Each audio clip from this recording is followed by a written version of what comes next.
Lorsqu'on s'apprête à faire un choix ou qu'on s'apprête à se positionner dans un moment de sa vie, on est déjà quelque part.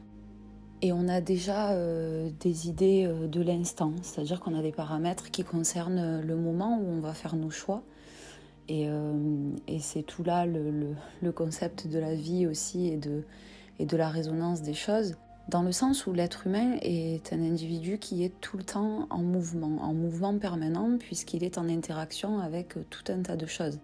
D'ailleurs, la solitude est un phénomène qui permet à l'humain de se recentrer, puisqu'il n'a pas d'interaction, ou en tout cas il a des interactions avec ce qu'il choisit d'avoir comme interaction, mais c'est assez limité, ce qui permet à la personne de rester bien centrée sur ses positions et de bien savoir qui elle est. Lorsqu'on se confronte souvent aux personnes ou à la vie des autres, c'est vrai qu'on a tendance à remettre en question tout le temps nos positionnements. La seule solution pour comprendre un petit peu pourquoi nos choix sont ce qu'ils sont sur le moment, c'est d'attendre que le temps passe. D'attendre que le temps passe et d'attendre que nos choix aient des répercussions sur les choses. L'idée, c'est que lorsque le temps passe, eh bien, nos choix, nous ne les regrettions pas. On ne peut pas regretter ses choix si on se rappelle à chaque fois dans quels paramètres nous les avons faits.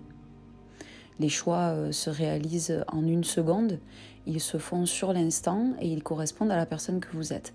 Par contre, si plus tard, quand le temps passe, les répercussions de vos choix vous interrogent ou pire, vous blessent, ce qui peut éventuellement développer du remords, voire des regrets, ce qui est assez difficile à supporter, eh bien, il faut se rappeler du moment où on les a faits.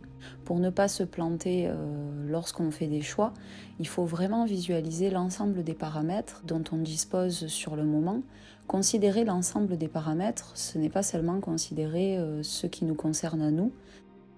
Les paramètres qui nous concernent seront, par exemple, nos ressentis, notre situation au moment où on acte les choses. Pour éviter le regret, les remords, il faut aussi considérer les paramètres extérieurs, en tout cas le plus possible. Les paramètres extérieurs, ce sont aussi les engagements que l'on a pris avec l'autre, notamment, qui nous permettront aussi de maintenir parfois un cadre que l'on n'arrive pas à maintenir tout seul. Quoi qu'il en soit, l'idée est à chaque fois, pour ne pas souffrir et pour pouvoir bénéficier aussi de ces erreurs, c'est se rappeler de l'instant du choix et faire mieux à chaque fois. Faire mieux à chaque fois, c'est quelque chose que beaucoup oublient. C'est-à-dire beaucoup de personnes se retrouvent dans des cercles répétitifs de fonctionnement alors que leurs erreurs ou leurs regrets sont en réalité une essence toute particulière pour sa propre réalisation.